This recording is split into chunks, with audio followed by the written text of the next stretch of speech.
the key proposals of the governor's reform package, and we've heard concerns from many of the stakeholders regarding this issue. We might want to consider how raising the normal retirement age would impact the number of disability retirements, and how we could proceed fairly so that workers who need time to retire early can do so without significant hardship. Now I'd like to offer our co-chair, Assemblymember Furatani, a chance to speak. Thank you very much, Senator. Good morning, everybody. I believe this is our fourth hearing, and as we deal with these issues, I think the last hearing we had about the hybrid plan really focused on part of the governor's 12-point plan that is a bit controversial, and I think this one as well, raising the age of retirement from 65 to 67, and I too would like to thank the speakers that are going to be presenting today. There's a lot that goes into this rather than just moving a couple of years, but also would like to add that as we finish up this last hearing, we will then be working with the committee to look at the 12-point plan and the legislative response. I know people are really in a hurry to get things out there, but with this legislative process, you're not going to be able to implement anything any faster than the process we're going. And I think we're doing it very thoughtfully and methodically, and I've appreciated the fact that we could have this discussion about pension reform in a more serious and less hyperbole, and really look at this and make good policy out of all of this, and that's, I'm sure, all of our goals. So thank you very much. Well, anyone else would like to speak? Okay. Well, our first speaker, looking at the national perspective, is Mr. Ron Schnell, who is a senior fellow for the National Conference of State Legislatures. Mr. Schnell, would you come up and join us? Thank you for making the time to come. Thank you very much, Senator Negrete-McLeod, Assemblymember Furatani, and members of the committee. I appreciate the opportunity to be here.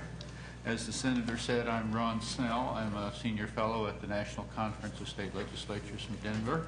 I work on pensions and retirement issues. And I was asked to speak about the changes that have been made in other states in recent years affecting retirement, the age of eligibility for retirement. And you have my written testimony in your handout. I'll summarize that, and then if the chair likes, try to respond to your questions. This has been one of the widely re-examined issues in retirement policy in recent years. 25 states have made significant changes, increases in all of these 25 in the retirement age for state employees and for teachers, one or the other or both, in the past 3 years, from 2009 through 2011. And I also looked in this report at plans for public safety members in various categories, and found that 13 states had increased retirement ages for public safety members as well in 16 different kinds of plans. You asked me specifically to speak about the age of retirement, but as you look at what has gone on in other states, that issue cannot be separated from service requirements, the number of years of service a person has to have for normal retirement. Normal retirement means that at a given amount, at a given age and a given amount of service, a person is eligible for a retirement benefit according to the standard formula. And in almost every state, people can also ask for early retirement if they don't meet that age requirement. They get a reduced benefit for that. In this report, I didn't look at the changes in early retirement provisions, though in almost every instance when a state has raised its age of normal retirement and raised the eligibility for that, the early retirement provisions have been increased as well, which is only logical. What I discovered when I looked at these states is that there is an astonishing variety of provisions, and that's why my report is a little complex. There's no way to say simply that states have, on average or in any other summary way, raised the age of eligibility. There's several different things you have to take in consideration. So let me go through some of this, and please ask me questions, and I'll try to clarify if I don't make this clear first time through. In a handful of states, it is true that when a person reaches a certain age, that person is eligible for retirement, normal retirement, without any regard to service provisions other than being vested in the plan. In the 25 states that made changes in retirement age in the last few years, 5 of them had provisions like that in one case at age 60 and another case at age 62 a person could retire. Where those provisions existed, the age has been increased. The states that allowed retirement simply at age 60 and 62 have repealed that provision and have changed the required age to 65. So there you can say, in a straightforward fashion, the age of retirement has been increased either by 3 or 5 years, from 60 to 65 or 62 to 65. Then it starts getting complicated. On the second page of the handout, on Table 2, I looked at the provisions that were previously available for people at various ages and how those have changed in the past 3 years.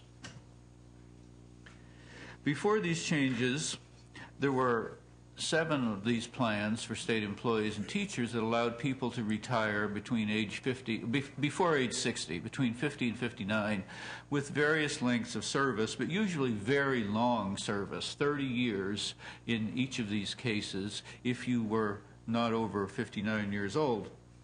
Most of those provisions have been repealed. There are only 2 states in this sample of 25 that still offer normal retirement before a person is 59, and those 2 states now set a minimum age of 57 and require 30 years of service. So that's a full career of service if you're going to retire before you're 60. It was much more common for states to set the retirement age at 60 or between 60 and 66. And what those states that have changed it have generally done in the past 3 years is raise the retirement age 2 or 3 years. If it was 60, it's generally gone to 62 or 65. If it was 63, it's generally gone to 65 or 66, in a couple cases to 67. But what was more common for them to do, besides raising the retirement age by 1 or 2, maybe 3 years, was to extend the period of service. Where states previously had asked for maybe 5 years of service, which would be simply a vesting requirement, or 8 or 10 years of service, they have increased those service requirements up to 8, 20, 25, even to 30 years. So this isn't exactly the same thing as raising the age of retirement eligibility, but it is requiring something closer to career service for people who are going to retire. Then, previous to these changes, I could not find a single state, either in my sample of 25 that changed the laws over these past 3 years, or in the other states as well, where the normal retirement age was higher than 66. 66 itself was rare. 65 was pretty common. 62 was far more common. But anything over 66 didn't exist before the last 3 years. But in the last 3 years, 5 state plans have increased their normal retirement age to 67. What it was before varied a great deal among those 5 states. In Missouri, it was 60. In Illinois, which was another of the states that raised it to 67 for state employees and teachers, it could be as low as 55 under some circumstances. So it was quite a jump. So 5 state plans have set normal retirement ages at 67, usually asking for 10 years of service along with that. And 2 additional plans now have pinned their normal retirement age to the person's Social Security age for full retirement. That, as you know, is often thought of as being 65, but for people born after 1943 up to the 50s, it's 66. It's gradually being increased. It will go to 67 eventually. And what these 2 states did, Virginia was one and Rhode Island is the other, is specifically pin state retirement for normal benefits to the member's Social Security age with 5 years of service. The only other state that had done that previously was Minnesota for some of its state plans. So that so far is addressing the issues with state employees and teachers. And so what I can say in summary is that of these 30 plans in 25 states, ages that were relatively low have been increased into the early 60s. Ages that were in the 50s or the very early 60s have been moved up to 62, 65. Ages about in the range of 62, 65, 66 have moved up a year or 2, but the service requirement has been extended. And in a handful of cases, but in several very large plans, those for state employees in Illinois, for teachers in Illinois, and for state employees in Missouri, the age has been raised to 67, and to Social Security age in another fairly large state, the Virginia plan, which covers almost all public employees in the state of Virginia. I'd like to spend just a minute, if you wish, Madam Chair, on plans for public safety members.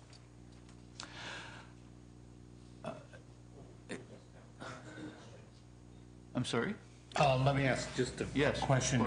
As you talk about the 25 states or Illinois, et cetera, increasing the age, the question that gets begged is why? Why did they increase the age? What was to save money, to have people work longer? What was the purpose? I would say in the case of Illinois, it's pretty straightforward. The Illinois plans are the worst funded plans of those in any large state, and by some measures, the worst funded plans proportionately of those in any state. The goal was to do away with a wide variety and a fairly confusing variety of options for people to retire. 1, that was a cleanup kind of policy. And 2, to raise the retirement age so that people would serve longer for the purpose of saving money, both in the retirement trust funds and, of course, in the state retiree health trust funds, because the later a person retires, the later the state will begin covering retiree health costs as well. So the Illinois changes, those in Missouri, and I would say generally in all of these states, were made very much with an eye on the effect this would have on the funding of the retirement plan. That's a long-term consideration, obviously.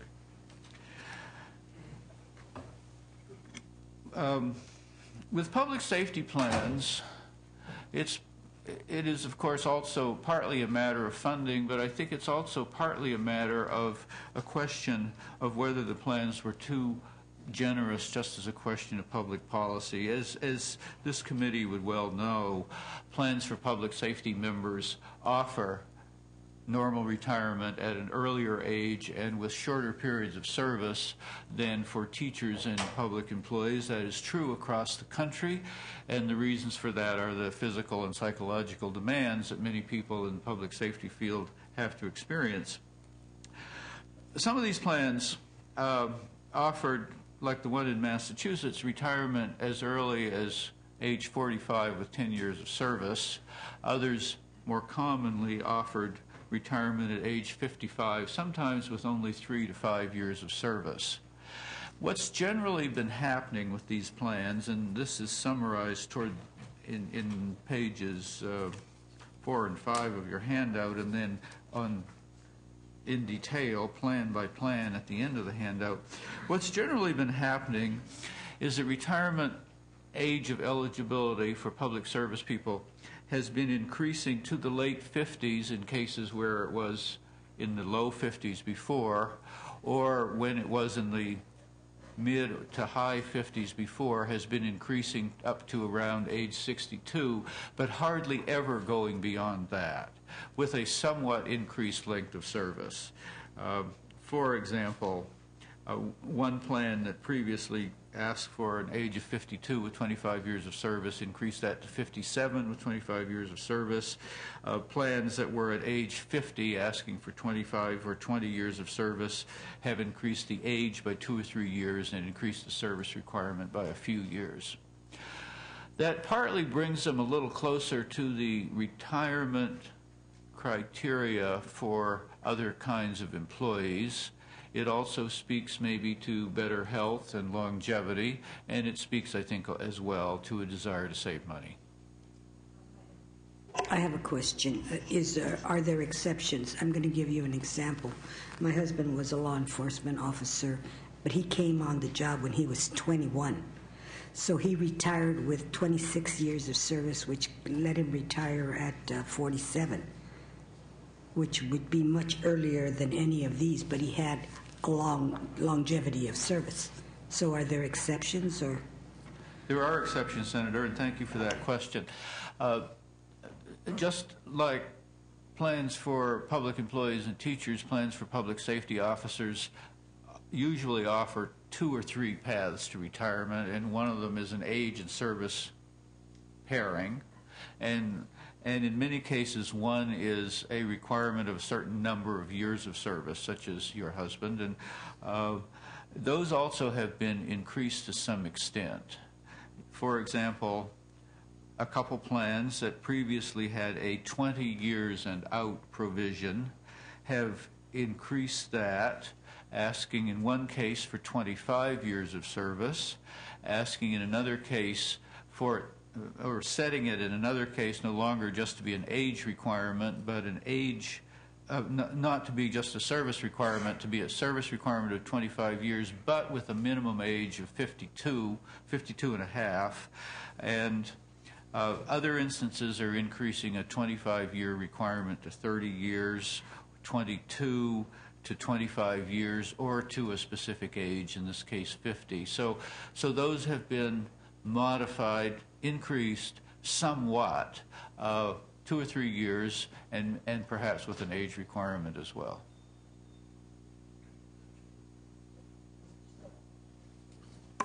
Yes, thank you. I know that this is difficult because oftentimes we're not comparing apples to apples. When you look at city or county employees,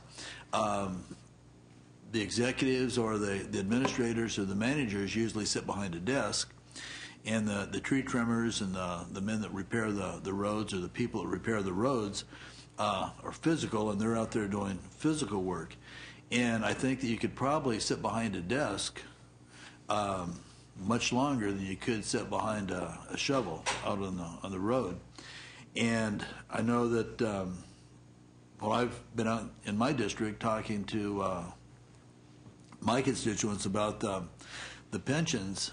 They kind of have a tendency to lump everybody in the same category. A teacher that starts out at 21 or 22, by the time they're 67, that's 45 years. And 45 years for a kindergarten teacher, the physical demands, I don't think they're going to make it.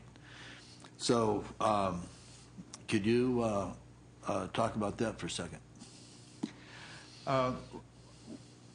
Well, it's not an issue that I've addressed, sir. I track what states enact as far as legislation goes, and I try to have a sense of what lies behind that, but I'm not an expert on a question such as you're asking me.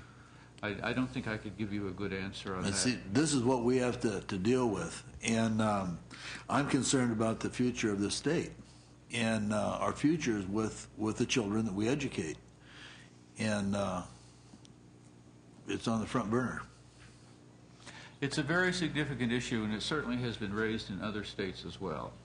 And It has particularly been raised in the case of teachers, as you say. It's been raised in connection with other kinds of employees. It's been raised in the case of employees like those you mentioned earlier who may be in a general employee plan but have physical requirements of their job. I think the way that plans try to address this is providing for early retirement at a reduced benefit, but of course that doesn't fully deal with the issues that you're raising. Right. Well, thank you. Thank you. Yes, I realize that some of these changes have been fairly recently enacted in the last couple of years, like you've testified. I'm just curious, is there any data yet coming back as to any difference or change, increase or decrease in folks taking disability retirements? It's not an issue that I have a lot of information on, sir.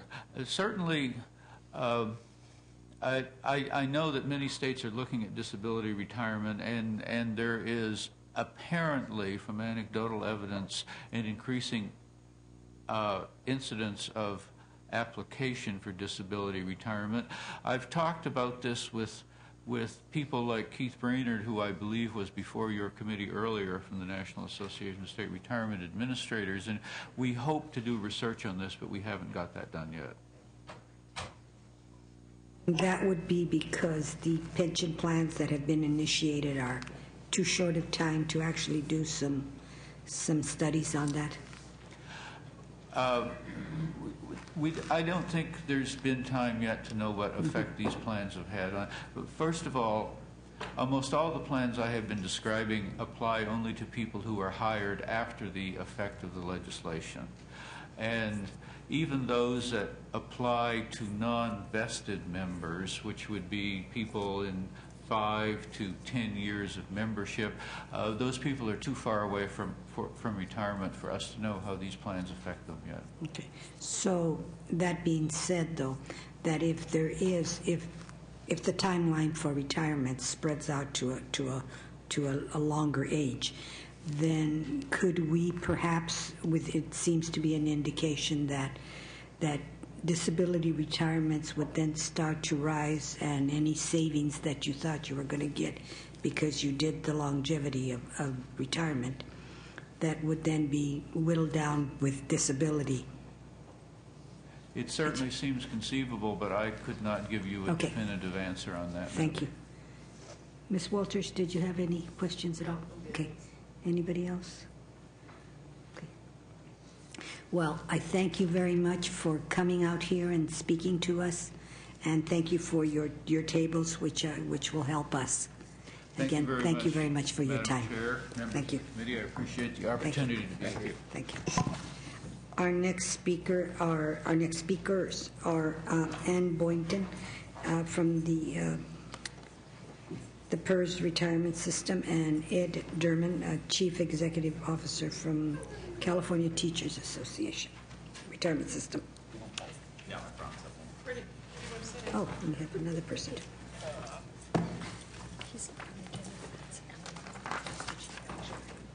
Okay. And Alan Milliken, Chief Actuary for PERS. Thank you again. Welcome again. Thank you for coming before us again. So, would you like to start? Anybody? You want to go? Oh, no, you go. Okay. Age before beauty? Is that the deal there? Yeah. Good morning. I'm Ann Boynton, Deputy Executive Officer for CalPERS Benefits Programs, Policy, and Planning. On behalf of CalPERS, our leadership team, and the board and staff, we'd like to thank you again for allowing us to come before you in these discussions. Joining me, as is my usual habit, is our Chief Actuary, Alan Milligan, who has, as you know, appeared before you before. We are pleased to continue providing fact-based analyses on information that we hope you will find helpful as you finalize your recommendations. As you have asked, our comments today are focused on the impact of increasing the normal retirement age. Let me begin by providing a point of reference for our discussions about the current retirement ages set forth in law and the actual experience of our members. Today, a general employee of the state of California can retire as early as 50 with a minimum benefit. The benefit factor that is used in calculating their pension will reach the maximum amount at age 63. In fiscal year 2010-11, the average state miscellaneous employee retired at age 61 with 24 years of service and replaced about 51% of his or her pay, not including Social Security. CalPERS recently provided, at the request of this committee, a cost analysis of the governor's hybrid pension proposal. The governor's proposed normal ages for retirement of 57 and 67 were considered in our analysis. There are 3 important points from our analysis that this committee may want to consider in its decisions about retirement age. First, raising the normal retirement age reduces the overall pension costs for new hires. For example, every 3-year increment increase in normal retirement age may result in a 10% savings over about 35 years. Additional savings would materialize based on how much increasing the retirement age actually changes behavior. Not having had significant experience in that, our actuaries have estimated that the governor's proposal may result in a 1-year increase in the overall average retirement age, probably to age 62 for a typical state miscellaneous member. This would mean a 3% savings in the normal cost that may be fully realized in approximately 35 years. Second, while raising the retirement age may have the intended impact of lowering the pension cost, it could also result in providing benefits lower than the proposed targeted amount. This is because increasing the normal retirement age to 67 for miscellaneous employees and 57 for safety employees does not guarantee that public employees will wait that long to retire. For example, if we use the nation's federal benefit program as a yardstick, we find that nearly 3/4 of all retirees draw Social Security before full retirement age, which ranges from 65 to 67. There's a chart that we just handed out to you, and you'll notice that the benefit replacement ratio in that chart reduces at a disproportionate level for each year below the normal retirement age. This is due to the fact that the defined contribution portion of the hybrid plan relies heavily on the compounding interest that occurs in the final year. While difficult to quantify, the actual retirement age will also have an impact on health care premiums of the CalPERS pool. If raising the retirement age to 67 actually results in people working past the age of 65, then premiums are likely to increase. This is because CalPERS basic health plans will continue to be the primary plan instead of Medicare. Conversely, an employer's OPEB liabilities will decrease as an average retirement age increases. Finally, and this gets to a little bit of the discussion you were just having with the prior speaker, increasing the retirement age to 57 and lowering benefit formulas for our safety members could result in an increase in industrial disability retirements that will raise costs. Under existing law, industrial disability replaces 50% of the salary of if disability retirement occurs before normal retirement age. But if the member is eligible for service retirement, he or she can choose to receive the higher of the 2 benefit amounts. If the industrial disability law remains unchanged, a lower benefit formula and higher retirement age may disincentivize safety employees to work through an injury, perhaps by taking a desk job or remaining in the workforce. Ultimately, a safety employee will have to choose to work in a less demanding job until 57 to receive a 50% salary replacement, or retire immediately and receive the same benefit amount. We know that before agencies changed their safety plans to 3% at 50 formula, the industrial disability rates were significantly higher than they are today. We cannot definitively say what would happen, but our actuaries determined that if industrial disabilities increase by 10% for POF and CHP, it would increase the cost to the state by 0.3 to 0.4%.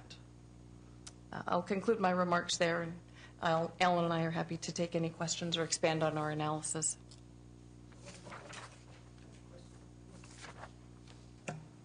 Do you have current data on what the average life expectancy is for miscellaneous members and safety members? I have some data here from 2009 saying, for example, if a person retires at the age of 55 if he's a male, he is expected to live like 81 and a half years, a female at the age of 85. Do you have any current figures from 2009? We do have that information. We would have compiled it as when we did our last experience study. I don't have it with me at the present. Okay. But we're happy to, we will follow up with you and get that information to you. That'd be great. Thank you.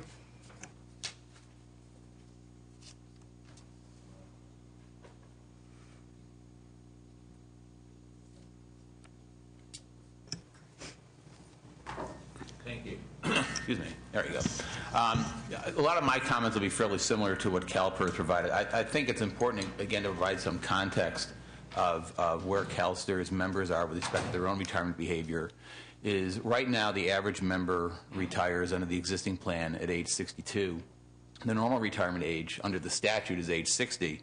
What's interesting is that even under the Social Security age, which is now age 66 or increasing to age 67, that the average American female in the workforce retires at age 62 under the existing program for Social Security. So it's not altogether clear if you increase the normal retirement age to 67 as the governor proposes, what impact it might have on behavior. But it'll have one of two impacts, one way or the other. One is with respect to the members and the employers, either because the governor's proposal has a significant decrease in the benefit that's provided under the plan relative to what's provided now, that if members decide not to work longer under the higher retirement age, then they'll experience a significant reduction in their standard of living. Alternatively, if they do decide to work longer, we'll probably see, as CalPERS pointed out, probably increases in health care costs and increases perhaps in disability benefits paid to members. And I'll talk about each of those in some more detail. There are sort of four areas I want to talk about. One is the impact of the increase in the retirement age on the financial security of retiring members. Second is in terms of what their opportunities are to sort of offset that reduction in their financial security by working after retirement.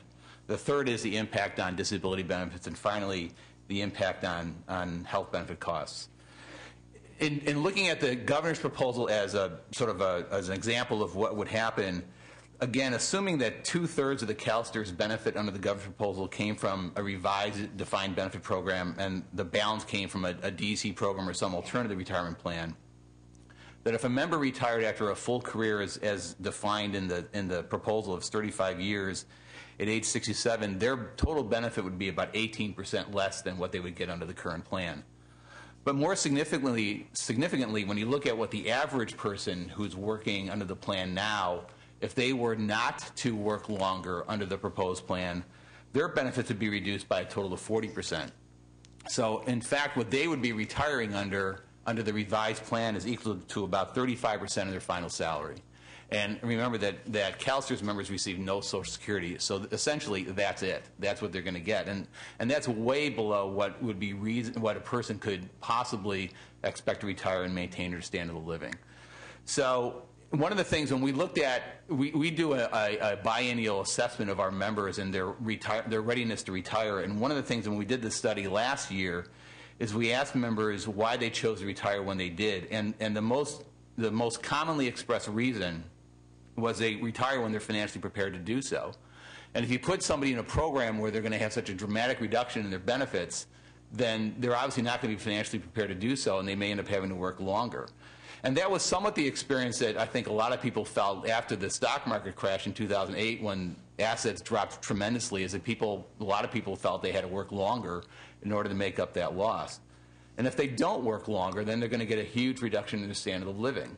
And again, that was consistent with what happened after 2008 when in one study that was done, when they asked Americans who were over the age of 60 whether or not they thought they could maintain their standard of living after retirement, the percentage who thought they could do so decreased from 61% of the women who were surveyed, declined from 61% in 2007 to 43% in 2010.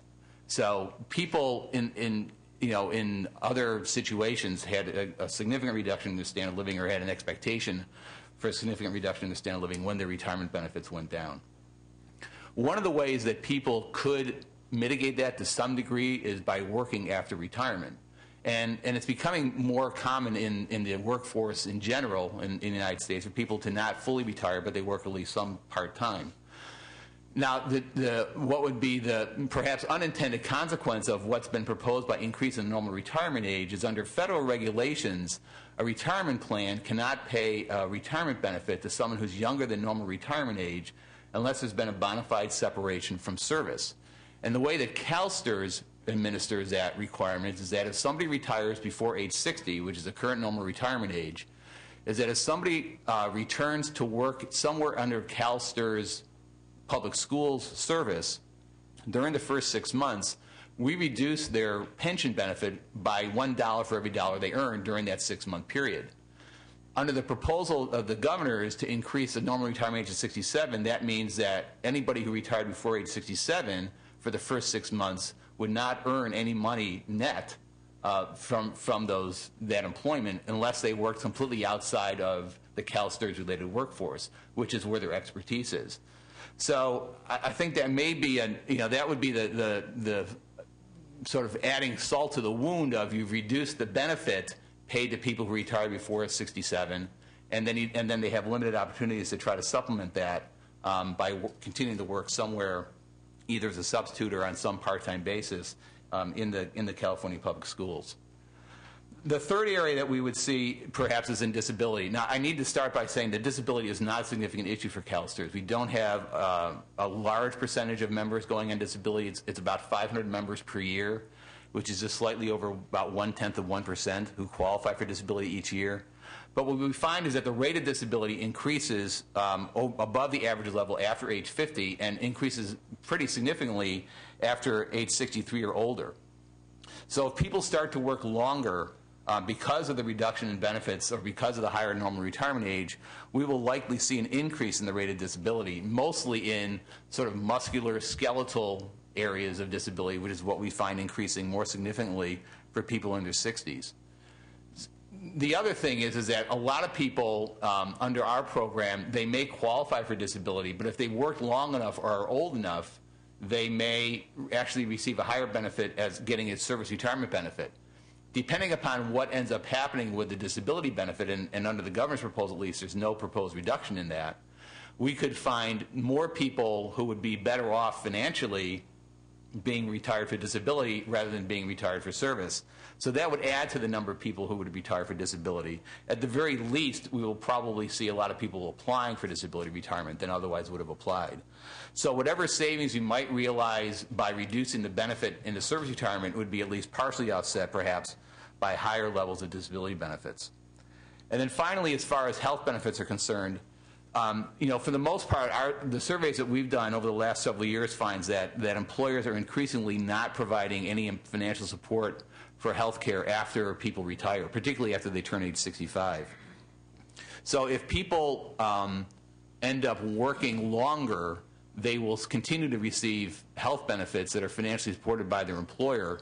And what we have found in terms of our own analysis is that healthcare costs, I think is what CalPERS has also said the same thing, that healthcare costs go up significantly as employees get older.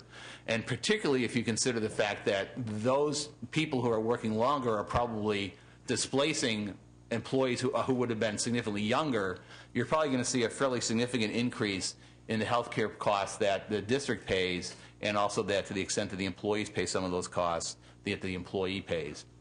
So in general, I think in conclusion what we would say is there are a lot of consequences to the financial well-being of members if they work longer. We would expect to find some increasing in disability and some increasing in health care costs, which would offset a lot of those savings. That, as CalPERS said, the savings that we might see would be over a very long period of time, as much as 30 years. So with that, I'd be happy to answer any questions people might have. Okay. Mr. Durman, in 1985, the state of California, through the state legislature, completely erased vocational education in the public school system. And they felt that every student in a state high school should be able to graduate meeting the requirements of A through E to get into the University of California.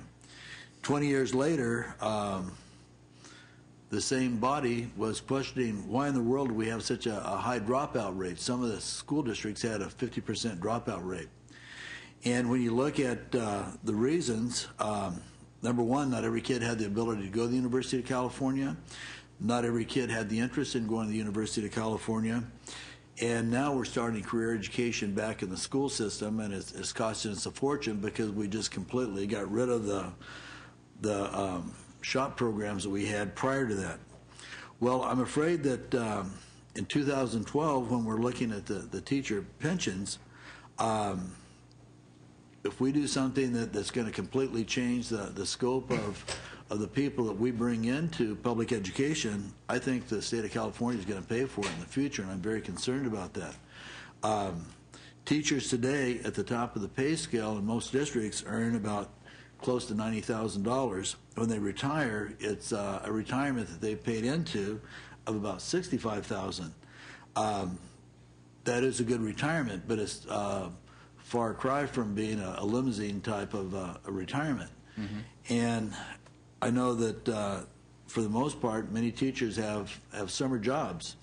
They pay into Social Security, but when they retire, the Social Security is basically non-existent. So I think that we have to be very careful when we're looking at the future of California, and I think we have to take into consideration the compensation for teachers on the pension side. And I wish that we would be able to find a solution that would keep a high quality of teachers in the classroom. Well, and we're certainly there to help the legislature in trying to address their own workforce policies with respect to the education workforce. So we'd be happy to work with you on that. Look forward to it. Thank you. Mr. Fortine. Yes, and this may be a tangential concern, but let's say with teachers, if they work longer, they have to work longer in order to retire. Mm-hmm. When they reach that point, they make the decision to retire. Is there going to be an impact in terms of hiring of new teachers, in terms of the workforce, or? Well, what I'm saying, if we have them stay longer, then we're going to need less new teachers for that period of time. Correct. Does that have a negative impact overall? It could have, well, as I said, it would probably have a negative impact, at least in terms of the health care costs that the districts are paying, because they'd have a much older population in their health care pool and fewer younger members who have much lower health care costs. As far as the impact on the pension system, I'm not sure how it would necessarily play itself out. It's hard to say. We haven't sort of run that scenario in terms of how it would affect it, but it probably would have some impact, but not necessarily dramatically. I think it's more dramatic in terms of the workforce makeup of in the school district itself and impact on health care costs. Well, if you have, were you done? I'm sorry. Yes. If you have more experienced teachers, they're going to be paid at a higher salary than if you have less experienced teachers. So any savings that would be by constantly changing would be offset, would it not? That would be a reasonable result assumption. As well. Yeah, right. And also recognizing that you're going to have older teachers where, quite honestly, teaching can be physically challenging for people. I mean, to be standing in front of a classroom for all those hours without a break, or very few breaks, as opposed to younger teachers who are probably perhaps in a better physical condition to do that. So, I mean, it can have a significant number of different impacts. Okay. Any other questions from anybody? And any further comments? No. Thank you. Thank you very much. Thank you. Our next speaker will be Mr. Ken Jacobs, Chair, USC Berkeley Center for Labor Research and Education Institute for Research on Labor and Employment. Jim, the idea of teaching kindergarten for 45 years is still your friend. Good morning. Thank you for joining us. Good morning. Thanks for having me here today. So I'm going to talk a little bit about the research on retirement age and how that affects different employees differently. One of the questions that came up earlier. Oops, here we go. So the factors that affect employees' ability to stay in the workforce, not surprisingly, vary pretty greatly in different groups of workers. And the main points I want to make is that improvements in health and workplace conditions have allowed many people to live longer and to work longer, but not all workers and not all people have shared in those gains. Workers without a college degree generally enter the workforce earlier, leave the workforce earlier than those with a college degree, and by and large, they don't live as long either. As Teresa Ghilarducci has pointed out, their time in retirement works out to be fairly similar. Economically vulnerable workers are more likely to have health challenges that will make working longer difficult. And one of the conversations that came up earlier was, okay, if people then leave a more physically demanding job to look for a job that they can continue to do in the workforce, when we look at labor force participation of older workers, it's going up, but people who switch jobs or lose a job when they're older have a much more difficult time getting back into the workforce and finding another job. So to look at that specifically, we can see that this shows the gains in life expectancy for retire-age men since 1977. And these are people who reach 65 in each of those years. And as we can see, while there was major differences in life expectancy at birth and at younger ages, used to be that it was once you hit 65, the life expectancy was fairly close. And what we've seen in the ensuing years is life expectancy has gone up by 5.5 years for people in the top half of the income spectrum, but has gone up by less than a year for people in the bottom half of income spectrum. So those gains in life expectancy have not been widely shared. When we look at this by race, ethnicity, and socioeconomic status, again, this is male life expectancy at 65, we can see that for whites at 65, there's a little over a 4-year difference between people in the lower socioeconomic status and in higher socioeconomic status for life expectancy. There's an overall difference between whites and African Americans is at a little over around 2 years.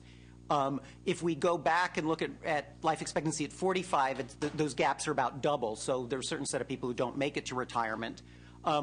You'll notice on this the life expectancy among Latinos looks kind of straighter and higher. Part of that is just because the data isn't good because some people leave the country when they get older or go back to their home country. So that immigration and emigration makes those numbers a little more difficult to pull out. So when we look at why people retire at the age they do, health and disability are key factors. About 4 in 10 retirees leave the workforce earlier than they had planned, and a little over half of those do so for health and disability reasons. The majority of early retirees are in poor health and have higher mortality risks than those of age 65 retirees. And then this is again from Social Security, national data around Social Security. And about 3 in 10 men who claim Social Security before or at 62 report being in poor or fair health, whereas only 12% of those who claim it at a later age. So health is having a big impact in people's retirement decisions. When we look at workers in that 60 to 67 range, in California, about half are working for pay, 40% full-time. 22% report being in fair or poor health, but those who are not in the workforce are twice as likely to report that they're not in good health than those who are in the workforce. And you have a little over a third report some kind of disability status. So again, we see pretty significant differences by race and ethnicity. Here you can see the blue line are those in the workforce, the red lines are those not in the workforce. This is people's self-reported health status. Again, those not in the workforce generally have worse health status than those who are, fairly significantly. But also there's some pretty big differences by, again, by race and ethnicity. Here we're looking at disability affecting work in California by age and educational attainment, and not surprisingly, people who report a disability that affects their ability to work. Big differences by age. As you get older and as you approach that 60 to 67 group, you're much more likely to have a disability. But here you see a big growing gap by educational attainment, which in part is a proxy for physical demands of the job. So those who did not graduate from high school, by the time they reach 60 to 67, more than 1 in 4 report some kind of disability that affects their ability to work, whereas that number is much lower for people who have higher education. So again, depending on the kind of work you're doing, the point that was made earlier, has an impact on how long people are able to work and to stay in the workforce. So if you're in a physically demanding job and then you think, okay, I can't continue in this particular job, maybe, we'll look for other kinds of work. Workers who are over 55 are less likely to lose their jobs, but if you do lose a job, you're much less likely to find new employment. So 57% of older workers who lose jobs retire after doing so. And here we look at long-term unemployment, and again, long-term unemployment is associated very, very closely with age. So by the time people are at 60 to 67, are much more likely to be unemployed for more than a year. That's 33% than are younger workers. So in conclusion, the lower wage workers really haven't shared equally in the gains in life expectancy. As we said, saw there are very big differences based on education, race, and ethnicity. People can't stay in the workforce who are in more physically demanding jobs. And this becomes especially important if you're thinking about setting as the governor's proposal does, a replacement rate based on, working till a certain age. If you cannot work till you're 67 and have to retire at 62, then you're going to have fewer years of service. You won't have reached it, and so your replacement rate will be much lower than that targeted amount. But if you leave to try to find another job, as I mentioned again, outside employment may not be available. So from all of this, we can see that an increase in the retirement age would have different impacts on different parts of the workforce depending on the demographics of who's in the workforce and the nature of the work. I have a question that doesn't have anything to do with this, really. But listening to the radio and listening to the television and things, discrimination in older workers is very, very high. And we're not talking about 67. We're talking at about 40 to 50 to 60. The people that are unemployed are having a heck of a time finding reemployment. So, and I know that working till pensions is a different thing, but so I'm just saying, how are we going to handle that as a society, that discrimination there is there and people don't want to hire the older workers? I think it's a good question, and as more people need to stay in the workforce longer because their 401ks have gone, if they have them, have gone way down, that becomes an important issue. And as we've seen, long-term unemployment is much more common with age. So if you're older, you're less likely to lose the job in the first place, but if you do lose the job, it's much harder to find work. And that becomes a major issue, again, if we're thinking about people who can't continue in their current job because of the physical demands of the job. The prospects for other employment is much less. Okay, thank you. Any questions from the members? Mr. Vertani. Not so much a question. I think the presentation by Mr. Jacobs is just so clear that as we look at this issue of raising retirement age, it's going to have a disparate impact on different groups of people. It's not as simple, let's move it up 2 years and then everybody's going to be treated the same in retirement. That's not the case at all. And I think another thing, and I don't quite know how to grapple with it yet, but there's this underlying cynicism in this whole concept of having people stay around longer on the job so they'll pay into the system longer, and that if they work longer, then they won't live as long, so we won't have to pay them as much. You know what I mean? You retire at 67, then that means, geez, it's getting a little cynical here. All right, I don't know what to do about that, but just a thought. Mr. Jacobs, also, if we're in the workforce, in public employees and everything,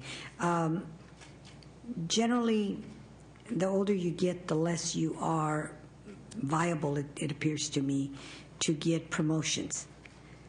So that's another issue that could come up if you're in the workforce till you're 67, and at 55 you're probably not going to start rising in promotional levels.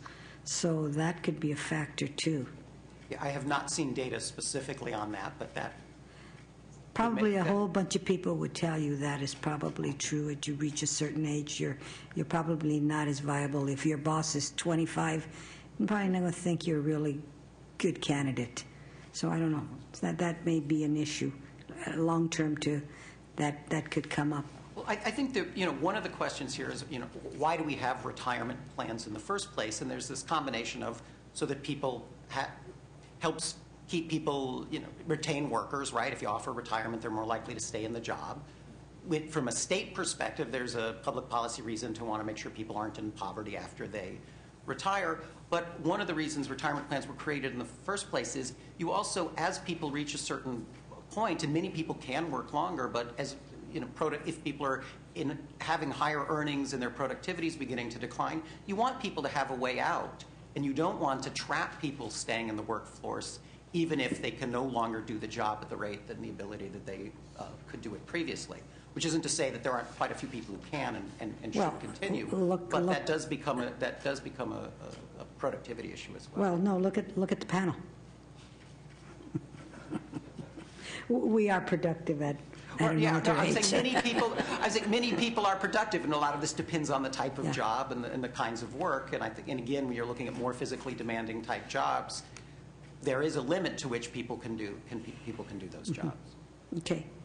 Thank you very much. I don't think there's any more questions, and I thank you very much. Thank you. Okay. We are now open for public comment.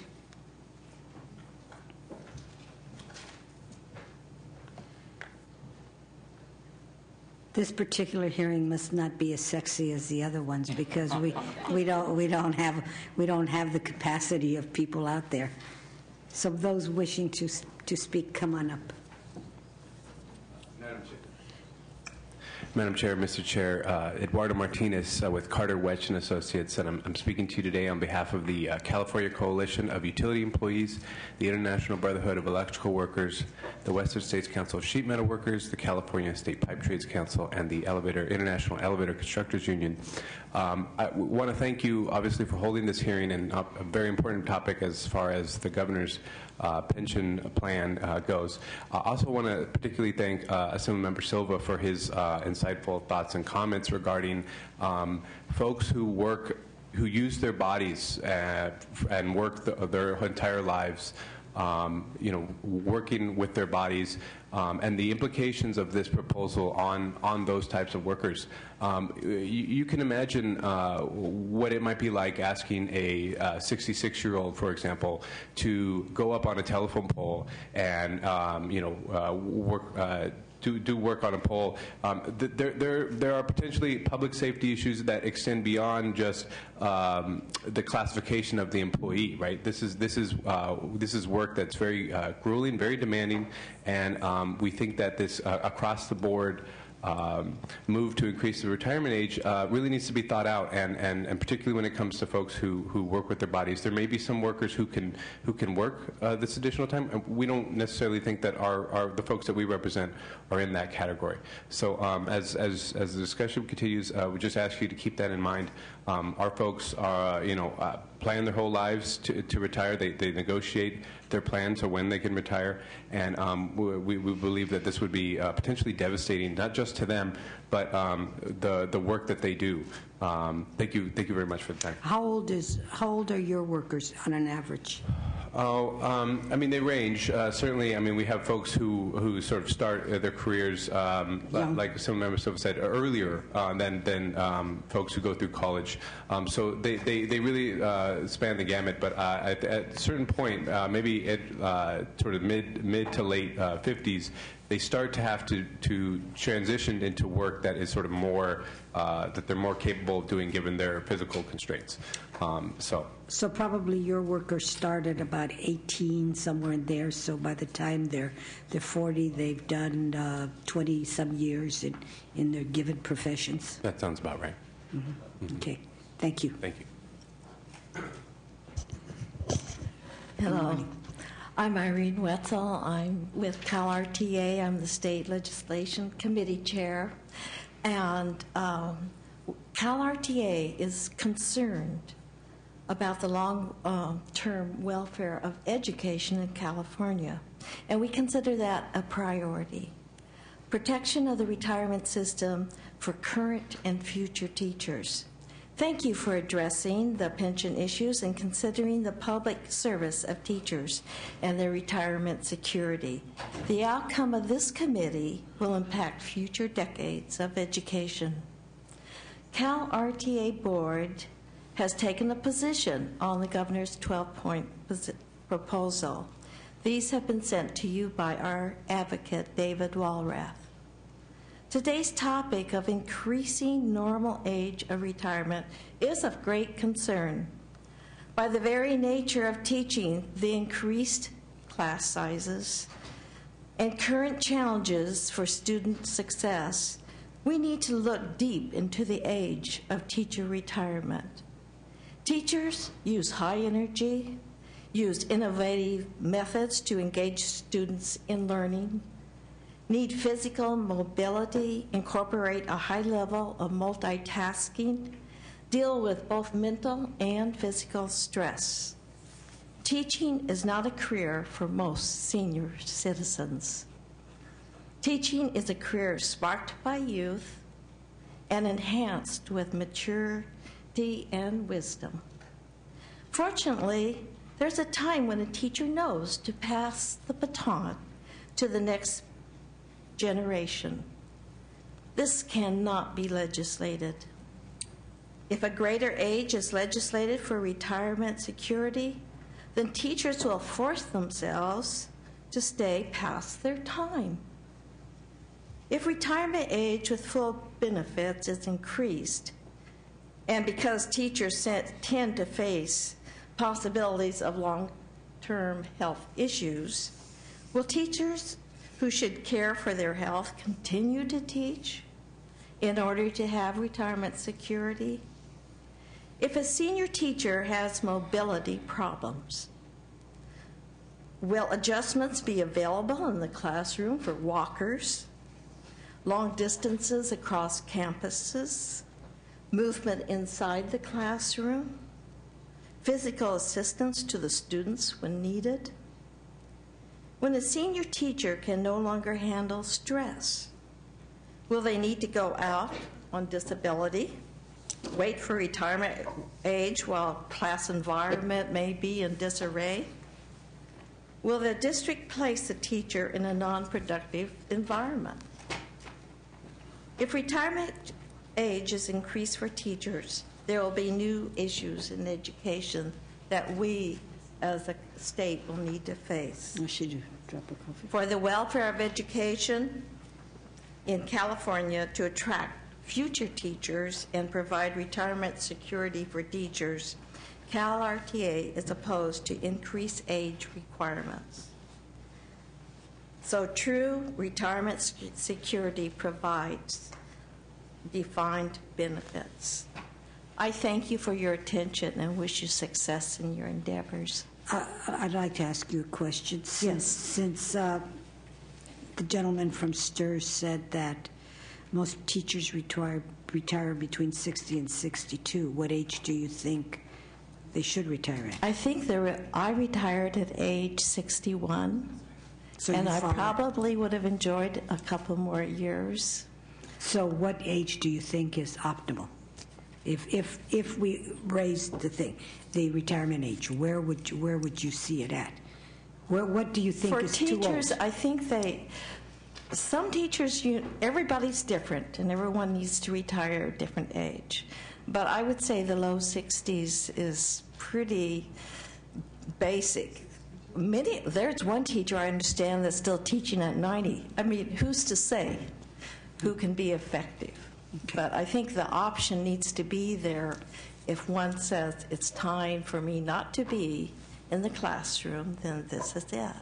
Okay, thank you. Questions? Okay, thank you. Next. Good morning, Madam Chair and other members of the committee. My name is Ruben Rodriguez. I represent a local of about 650 members. We are considered the blue-collar union for a water municipality by the name of East Bay Municipal Utility District. Today I just want to Second, on some of the issues that were brought up earlier by the previous speakers about blue-collar workers. I have a brother back here. He's a plumber, and it's a very demanding physical job. Digging in a ditch, hooking up equipment, working with heavy construction equipment is something that I just can't see somebody do until the age of 67. And listening to a lot of these comments, I was taken aback some time. Is maybe some of you might recall there was a McDonald's commercial a couple of decades ago that showed this elderly gentleman, his wife putting on the little McDonald's cap and sending him off to work again, as if he needed another job. And they made it look as if it was something good. I can assure you that none of us are seeking second employment after we retire, especially after some of the demanding physical jobs. You sound like my husband. Thank you. I think this is a compliment. I myself, I'm a wastewater operator. We work 7/24, night shift, swing shift, day shift, basically no social lives. So I'm just here to, again, to second what the other speakers have said. And I'd like to just close on this, is that I know it's a very complex problem. There's no doubt about it. But I can say this, by increasing the age of retirement, I know one thing for sure that's going to happen. Number one, we're going to see an uptick in workmen's compensation claims in our work units. There's no doubt about that. And also the disability retirements. Thank you for allowing me to speak. Let me ask you the same question. What age do your workers retire at, more or less? Well, it varies. We've had disability retirements for sure, several of those. And where I work at, unfortunately, I could think of 6 individuals that I came in with where I worked at. I've been there for over 26 years that have passed away due to other illnesses, but also for working. There's no doubt, again, working 7 24-hour shifts is it wears on you. Okay. I'm only 25 years old, by the way. But, I'm just kidding. But I would say the average, it varies. It varies from departments, because if some of you know, East Bay Municipal Utility District has a variety of job classifications there. Again, we're the blue collars, and for us, I don't have that number for you, but I can certainly get it to you. I can certainly get back to you, madam, on that. Thank you. Steve Coffroth with the American Federation of State, County, Municipal Employees. I hail from our Southern California area, but echo the sentiments that were raised today, and especially appreciate Mr. Jacobs highlighting the socioeconomic differences. We represent both blue and white-collar workers, and though we don't want to dismiss the physical effects of even doing white-collar work for a long period of time, certainly changing the retirement ages on a unilateral basis for all workers in miscellaneous plans is certainly harmful to those people that we represent in the blue-collar work. Usually those people start their careers earlier because they don't go on to get educated and take those white-collar positions, and they typically do work longer careers in order to make sure that they earn the same kind of benefits. And as this committee considers making, what might seem a minor change with just changing the age a couple of years, it's also important to note how that change also impacts what Mr. Jacobs had noted with respect to the replacement goal. We testified earlier in one of the earlier committees about the actual replacement ratio, and that studies have shown that the replacement ratio for lower wage workers actually should be targeted more towards 85%, not the 75% level. And if you extend both the retirement service limit and the retirement age, you make both of those capacities less able for those people in the lower socioeconomic status, which is predominantly those blue-collar workers. So we want to make sure that we echo those sentiments. We think that that would be harmful. And in answer to your question, what we've experienced in terms of our blue-collar workers is they usually retire somewhere between the mid-50s to just under 60. And that's usually, working a career of 25 to 30 years of service in hard physical labor. and usually forced out of that job because they've suffered an injury, they just can't do the physical demands anymore.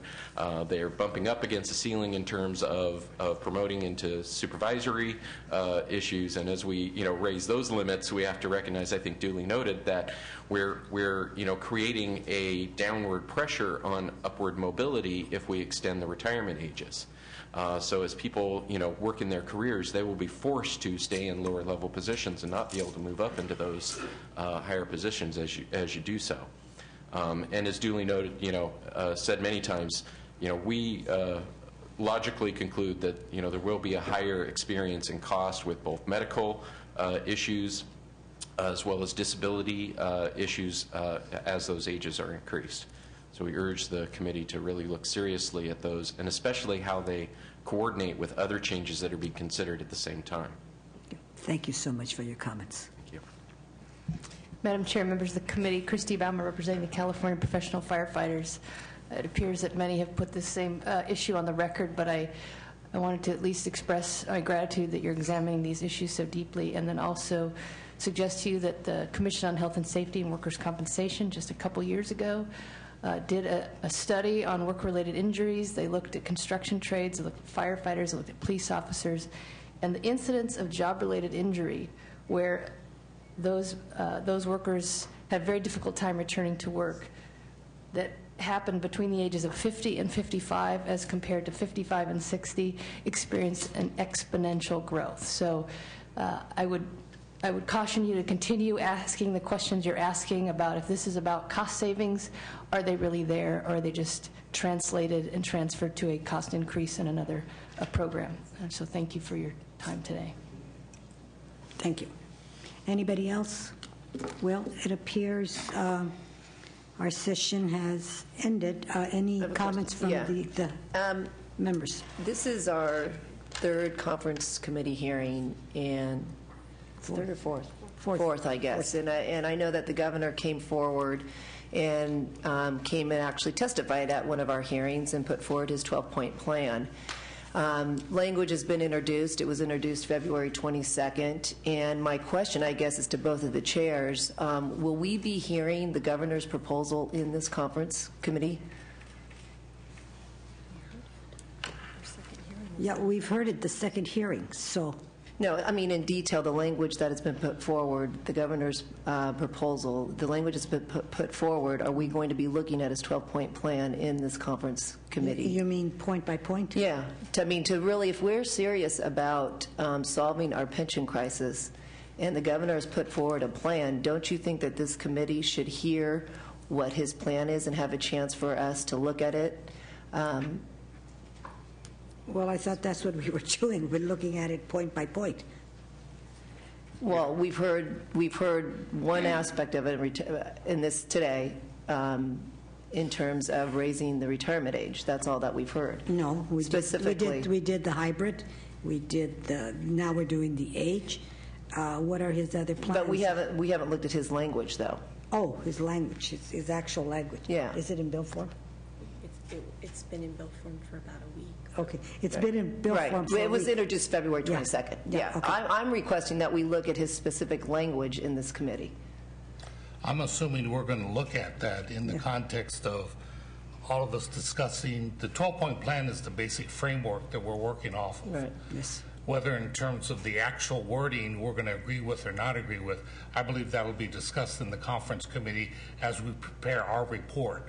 Okay. And then out of that, we will vote on it in terms of the conference committee once we decide what's going to be in it.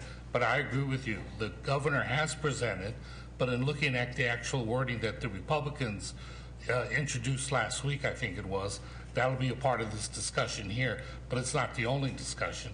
Our reaction to it, what we think about it, it's going to be the basic framework. Okay, because that's what I think is important that this committee. Okay, thank you. Mr. Silva, did you have any final comments? Mr. Furutani? Just that in terms of our last hearing, when we started this process, I made I thought it was humorous, but I don't know if it was. But I referenced an old movie with Charlton Heston called Soylent Green. I don't know if people remember that movie. But this whole issue that we're dealing with is not just pension reform in terms of public employees, but I think it has to be looked at in the context of retirement and pensions for all people in the state of California and the United States. I mean, the discussions going on one hand, sometimes people sound like they think that this issue of retirement is some strange boondoggle that someone just came up with, a way to rip people off in the state, when retirement has been something, a part of the basic formula of life in this country for ages and ages. People look forward to it as a goal in life. My parents did, my grandparents did. I'm starting to look at it much more seriously as an end goal in my life. But that's a part of our society. So I don't know where it's come to in terms of some of this debate. As a chairperson, co-chair, I've been trying to make sure that the discussion, I think the committee has been very successful at having a very measured discussion, very professional, and I think we've minimized the people running around the room saying the sky is falling, and I think it's been very good discussion, and I think out of that is going to come good policy with the 12-point plan from the governor being a basic framework we're going to work from.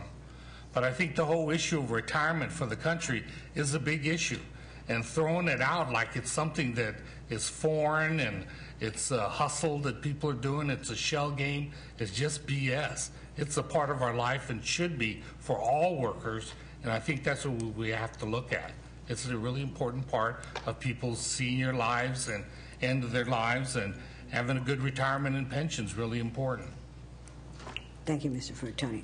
I think I'll state what I said before. I think when pensions for public employees was never meant for anybody to get rich, but so that everybody would have a secure retirement.